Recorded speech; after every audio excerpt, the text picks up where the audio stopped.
All right. Hello, everybody. We're from NGIT, as you said, and this is our team. We have Jake, McGregor, Chris, Tom, John, and I'm Andrew. Our project was on Washington's headquarters in Morristown, New Jersey. Ford Mansion. Ford Mansion Washington headquarters is part of a collection of a total of 4 sites, which is designated for their historical significance. These sites include Jockey Hollow, Fort Nonsense, and also the New Jersey Brigade. During the Revolutionary War, after being driven from Manhattan, George Washington chose this very place to stay in a brutal winter of 1779. Right? It was a miserable time for the troops, for the Continental Army, and had the British known weaknesses that were going on there, the rebellion, the uprisings, or even the low morale, they could have taken advantage of it to change the history of this great nation which we know now. But through surveying methods, we wish to preserve this history and the greatness of these men and women, right? To accomplish the following, or confront the following issues: resource planning, horticultural preservation, and also noise and pollution reduction.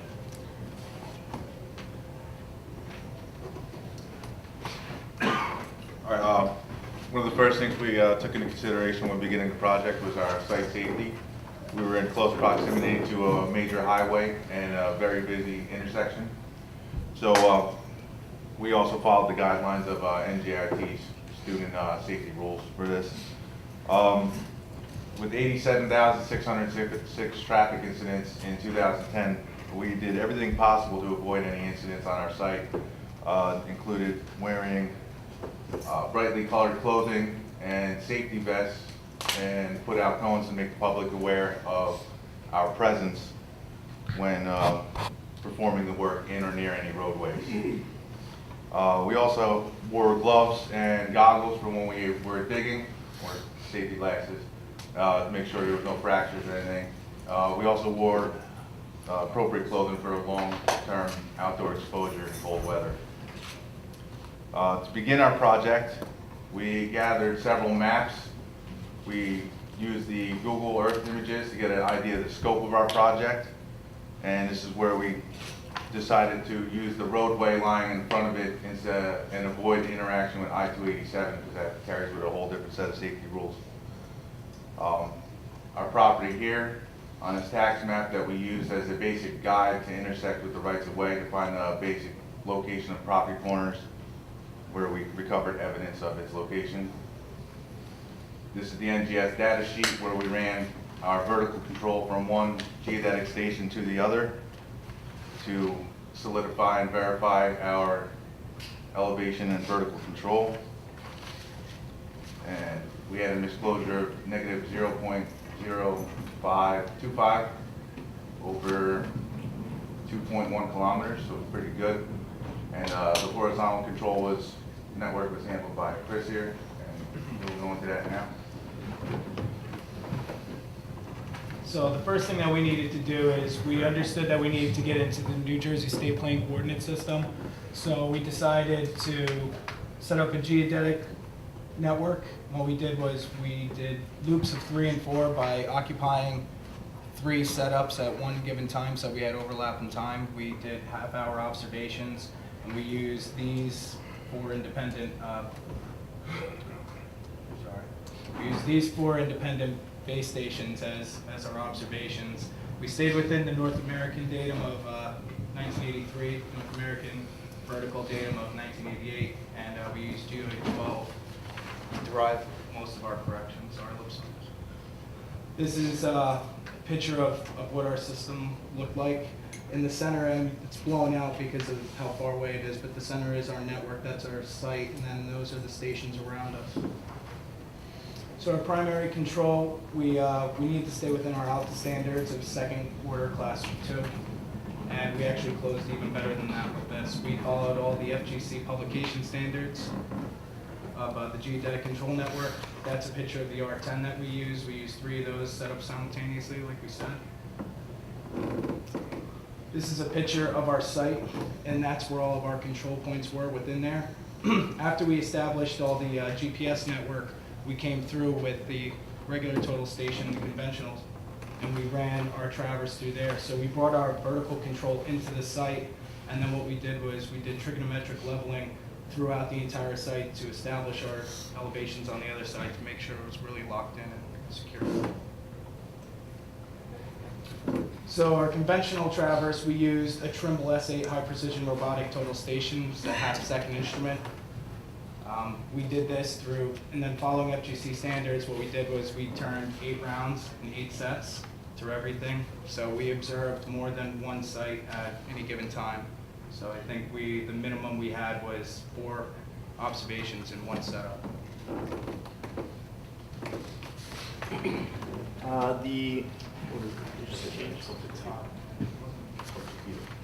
So the title research and boundary analysis was another important part of our project.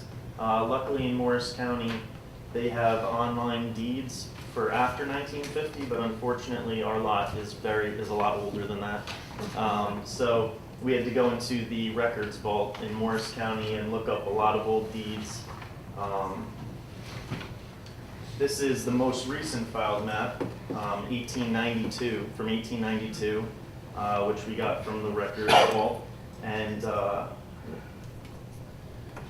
this is to give a better understanding of how our boundary was laid out on that filed map. And it was a very interesting lot on how all of the lots were consolidated into the Morristown Park. Our boundary starts over here on the westerly boundary line, it goes along Morris Ave, and then along a previous right-of-way, which is now NJDOT's 287. It continues along here. It does a 60-foot offset, shown on the filed map, and then continues. This is it highlighted on the parcel taking map. Then continues to the northerly section of the boundary, where there's a division street which was vacated right through our lot. We looked up that vacation in the. This is it highlighted as how we drew it in AutoCAD. This is the realignment of Washington Place and the filed map shown above, and then our drawn map on the bottom. And then deeds of record were very important, and I just wanted to highlight this one because it was Washington Association of New Jersey, which was a big part of creating our consolidated lot.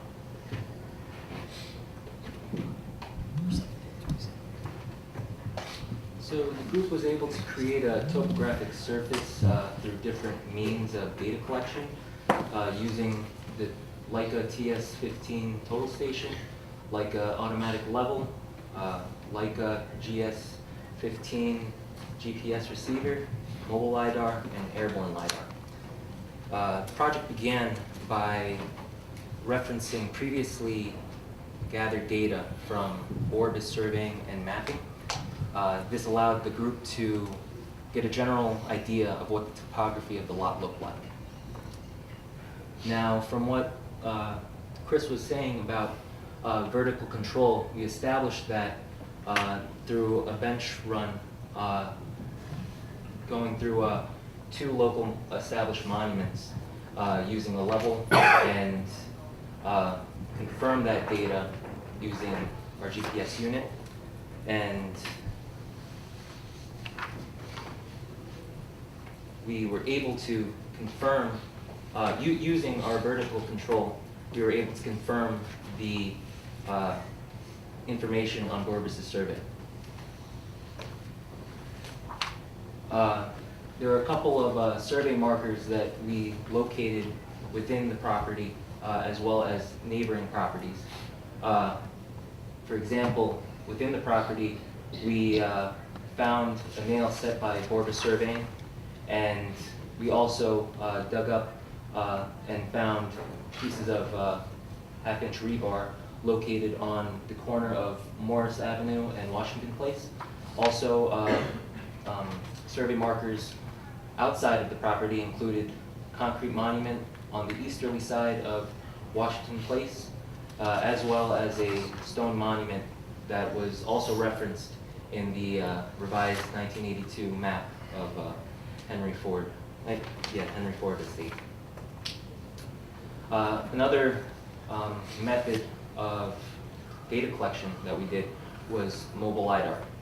And this definitely helped get a better depiction of the topography of the landscape in a digital setting. This is because of the high resolution and density that the points create visually.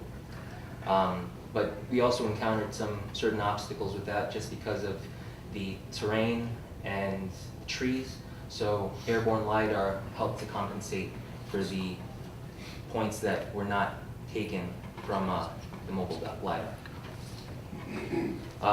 Getting all of the data, we were able to import it into Civil 3D, creating a TIN, a triangulated irregular network, and this helped to get a base or a structure for the topographic surface model. Here is a final product on CAD, generally of the of the contours that are within the lot, and of course this is the Pic Map that you were seeing in the front. You can see that on the southerly side of the property is really the highest point of elevation, and generally it gradually goes down. The elevation goes downward towards the north, and you can see right by the interstate how there's some drop-offs in elevation there. So I'll kind of highlight some of the point clouds that we acquired. So throughout being on site, we started to develop a relationship with the National Park Service, resource management personnel, and we decided to supplement some of the data that we had already taken with overhangs, such as the red cloud up top. But we were able to pull out circumferences of trees at chest height. They're really focused on a lot of the living artifacts on the site, tree succession. That's a priority for them. They've already put a lot of effort into geodatabasing in ArcGIS, a lot of the tree features on the site. So here you can see we've extracted the top point, the point at ground, and the circumference. So all this will supplement the existing data they have. We're working to develop a long-term relationship with the clients. So in this case, it's our local community. Here, these will go into a shapefile. Recommendations long-term. With this, we can suggest for re-veg on the front, tree succession. The 287 corridor is quite noisy. There's a lot of pollution. There's a lot of noise. Just to create a visitor experience, we could use this to supplement their efforts to try to create a better experience. Also for archival point cloud. For the future, we can extract top and bottom curve. We can model the molding. This is under the eaves on the gutters. And here's our cost analysis. Are you hitting that? Yeah. You're not. You're not. So total it ran us about 21,000 man hours at a normalized rates. This is these are NGIT rates. I haven't seen too many other groups, but quite a bit of time on site for us. But I think it's on par with the industry. So these are just a couple of fun slides. So I guess I'll open it up for Q&A. Questions from the judges panel? Where did you get your LiDAR equipment? To use this, the schools or? No, one of our employers provided it. So we had a little bit of a leg in. Where was the Airborne LiDAR from?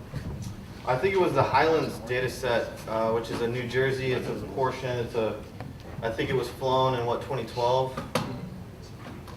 So it's free and it's online. I think it's NRDA is the Were you source. working with the raw last file, or were you working with?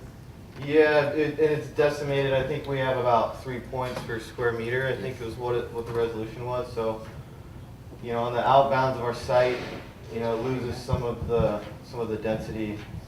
But the focus was around the front building, which is the oldest structure on site, and that's where a lot of the mobile surface was created.